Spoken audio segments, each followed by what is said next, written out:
Ito na pala yung mga elevator na ginawa dito ng DOTR dito po sa kahabaan ng EDSA. Ayan o. So mayroong limang footbridges along EDSA ng mga elevator. So malaking tulong ito para sa ating mga mamamayan, especially mga seniors, yung mga buntis at saka mga PWD. Malaking tulong ito. So ito, malapit na itong matapos. Hopefully this June yata ay mag-cooperate na ito.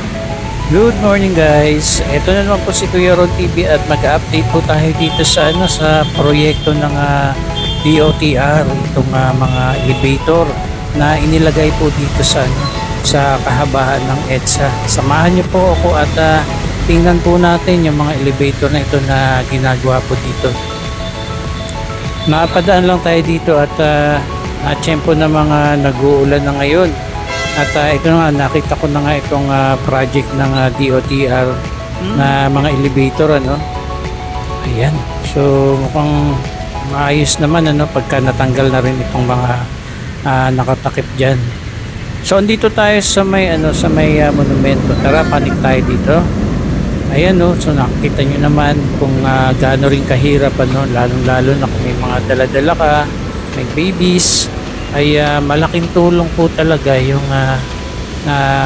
maglagay sila ng elevator, Dapat nga sa buong mga footbridges, ay makapaglaan ng ating government ng mga ganitong elevator. Especially yung ating mga lola, lolo at mga buntis, mga bata, ay talagang ang tataas po ng mga tulay talaga dito, kung kaya't nararapat lang talaga na makapaglagay ng mga elevator po dito. Yan, so malaking tulong po talaga ito sa ating mga kababayan. Kahit ako nga, hinihingal-hingal lang ako sa taas ng hagdan na ito. At punta tayo dyan sa may kabilang side. Nakikita rin po natin itong ginawa sa magkabilaan na ng mga elevator ang ginagawa dito. So sa ngayon kasi parang 5 footbridges pa lamang yung mayroong mga ganitong elevator. Pero sana nga sa buong kahabaan ng EDSA ay may mga elevator na mailagay. Kaya malaking tulong po ito sa ating mga kababayan. Yan, dito po yan sa may monumento. Ayan, EDSA. Nakababa tayo ngayon. Yan, kahit nga sa pagbaba, lalong-lalo na ngayon nag-uulan.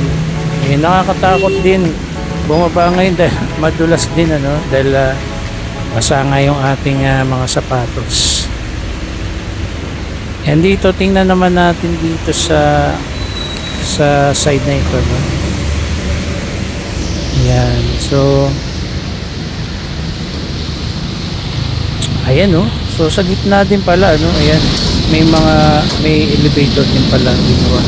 So bali tatlo, sa area na ito, sa isang footbridge na ito ay may mga tatlong elevator.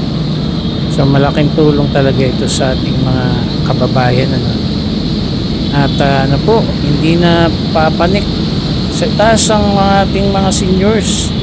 Alam naman natin na malaking kaginhawahan ito ang paglalagay ng mga elevator.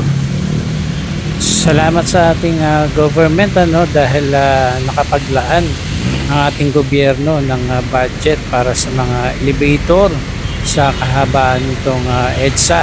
Pero pili lang kasi sa mga footbridges along EDSA. Pero sana nga dumating yung time na kada footbridge ay malagyan. Kasi ay malaking kaginhawahan talaga itong mga elevator dito. So sana lang ay hindi ito matulad sa ibang elevator na ginagawa, sa ibang lugar sa atin na ilang ilang gamit lang tapos nasira din kagad. Sana ma-maintain and sana mabantayan and ma-develop itong environment din dito sa mga footbridges. Huwag sanang tambayan ng mga kung sino-sino lang, at saka sana may mga security na magbabantay para mapangalagaan din yung mga ginagawang proyekto ng ating government.